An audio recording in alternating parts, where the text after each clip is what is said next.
Dito sa Marikina, merong river. Meron din ditong baha.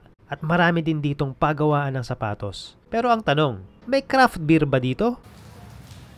Hi everyone, welcome back to the channel. Today nandito tayo sa isang microbrewery dito sa Marikina. Matagal ko nang gustong puntahan itong brewery na to. Pero ngayon lang ako nagkaroon ng chance and I'm so glad that I'm here tonight.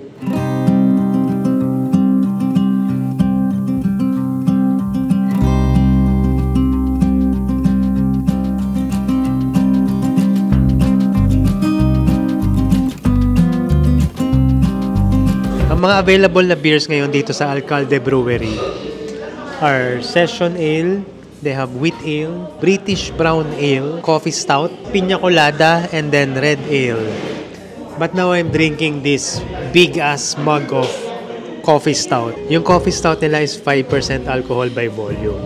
So, hindi ganun kataas ang alcohol content niya. Kung ikukumpara mo sa mga normal beers, it's parang San Miguel Pale Pilsen lang. Yung alcohol content But the flavors and the taste of this is quite strong. Kasi nga, it is stout and it's coffee stout.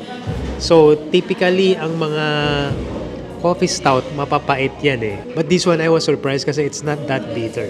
I was expecting na malakas yung flavors ng coffee stout nila. It is smooth. Madali siyang inumin. It's refreshing. Yung coffee notes niya, subtle but you know it's there. Mararamdaman mo lang sa lalamunan mo habang iniinom mo.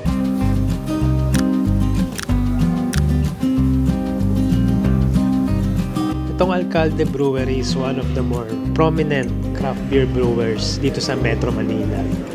I've tasted their beers many times before sa mga craft beer events.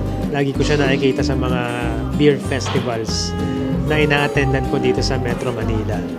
But this is the first time na nakapunta ako dito sa brewery nila. Dito sa Marikina mismo. So, dinayo namin, sinadya namin para lang makita kung ano yung vibe ng place dito, ng brewery nila dito sa Alcalde, dito mismo sa Marikina. It's a Saturday night tonight and hindi masyadong marami ng tao. Because I was expecting kanina, akala ko maraming tao because it's a weekend. But tonight, medyo chill lang. Actually, this is an area dito sa may likod ng Santa Lucia East Mall. Parang it's a cluster of mga inuman and restaurant places. They call it Brick Road. It's just right outside. May mga restaurants and bars din sa labas. But tonight, hindi ganun kadami ng tao. So, okay lang. It's a good night to drink and chill.